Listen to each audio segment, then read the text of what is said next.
This is day 9. I woke up this morning 176 pounds. That's 8 pounds heavier than I started out 8 days ago. 8 pounds of fat, dog. You didn't put on 8 pounds of fat.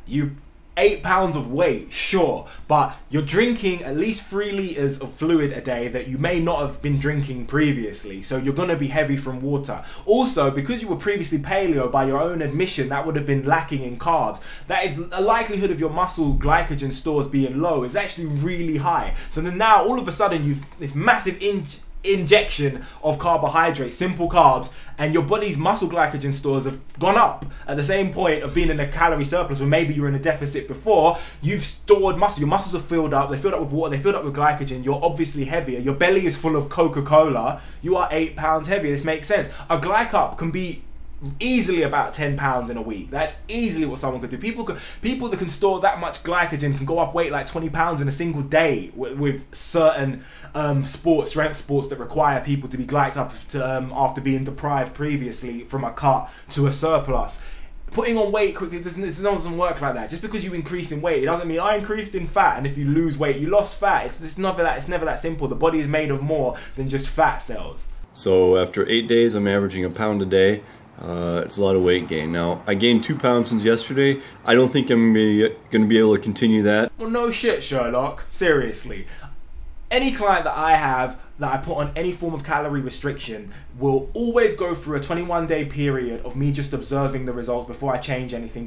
Because it takes at least about 10 days, give or take, depending on what the kind of shift that they have in terms of surplus or deficit, for changes in muscle glycogen, water retention levels to get out of the way so that the observed results can be useful to anything. If you're calorie deprived and I put you on a surplus, you will immediately store a ridiculous amount of weight as muscle glycogen. That big storage doesn't mean you've put on that much muscle or fat, so I can't use that for any calculation with regard to calorie. And the opposite is of course true. If you're in a massive surplus and you move to a deficit, your muscles will empty. You'll lose loads of water, they'll lose their fullness, you lose a massive amount of weight. That's not body fat though. That doesn't mean that if you start eating 2,000 calories a day and then you lose 2 kilos over the next week, that means, oh brilliant, that's a deficit for you. That might just be baseline or just slightly below, but in reducing lower than your baseline for carbohydrates and other macronutrients, you're going to immediately deplete the carbohydrate glycogen stores in the muscles and their water, which means that you will lose a massive amount of weight or gain the other way around. This is not fat. It doesn't matter. That's why weight can be tricky sometimes, and you shouldn't observe it over small periods like 7 or 8 days, because that information isn't always that useful to anything. It's just really annoying when people play around with these numbers and like, oh, and then he says he gained like 2 pounds since last night. That doesn't mean anything on of itself. We don't know what you did last night. Well, actually, we do know what you did last night, and we'll get into that in a second.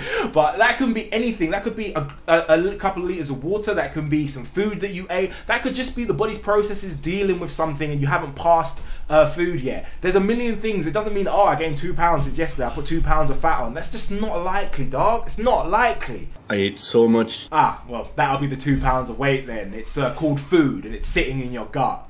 At least I felt like I ate so much yesterday. After drinking 10 Cokes all day, then we had friends over for trick-or-treating. I had pizza, had some beer, went out trick-or-treating with the kids, had some candy with the kids when they got back, and I laid in bed for a couple hours with my stomach hurting and not feeling very well, and then this morning I'm 2 pounds up from what I was yesterday morning.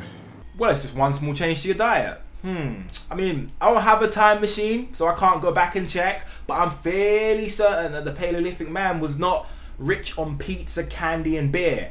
I don't know. That doesn't feel like it's part of the diet as stipulated by my understanding of what paleo is, but you know, I don't follow paleo, so you know, I might just not know, so whatever. And before you say anything along the lines of, oh, all this increased Coca-Cola drinking has led to him being more craving for things that are outside of his normal diet, just no, that's not it. What actually it was is it's YouTube hits. That's what drove him to wanting to do that. Because if at the end of this, he does it all and he doesn't put on any weight and nothing changes and his blood markers are fine and everything's just fine and dandy, it's not a very interesting story and no one's going to look at these videos and no one's going to be any articles in the mail, not going to be any articles anywhere. It's just going to be some guy drinks Coke a lot and he enjoys it. So this is the problem when you're trying to conduct an experiment, when you have a goal in mind, you'll tend to do things that will help you meet that goal, which is why this is not science, because there are no controls or parameters, but we've been on over that anyway. Don't feel good. I'm tired of drinking Coke. It's not the drinking it, it's the feeling full all the time, the not being hungry for other foods. I had pizza, had some beer, went out trick-or-treating with the kids, had some candy with the kids when they got back. Don't feel good. I'm tired of drinking Coke. It's not the drinking it, it's the feeling full all the time, the not being hungry for other foods. I had pizza, had some beer, went out trick-or-treating with the kids, had some candy with the kids when they got back. But hey, I'm doing it for science. No, not science. Unless science is the name of your local grocery store. And you know what? We had one of the friends over last night. We were talking about my 10 Cokes a day and the weight gain that I've had. And she's like, yeah, but are you still eating all that fat that you normally eat? Because I'm paleo. I eat a lot of fat. I eat a lot of protein. I had pizza, had some beer, went out trick-or-treating with the kids, had some candy with the kids when they got back. And that's why I'm doing this, is because I want people to know that you gain weight, not because of the fat you're eating. It's not the fat that I'm eating that's making me gain a pound a day.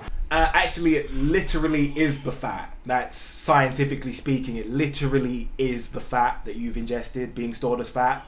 Literally. I'm eating less fat than I was before because I don't have appetite.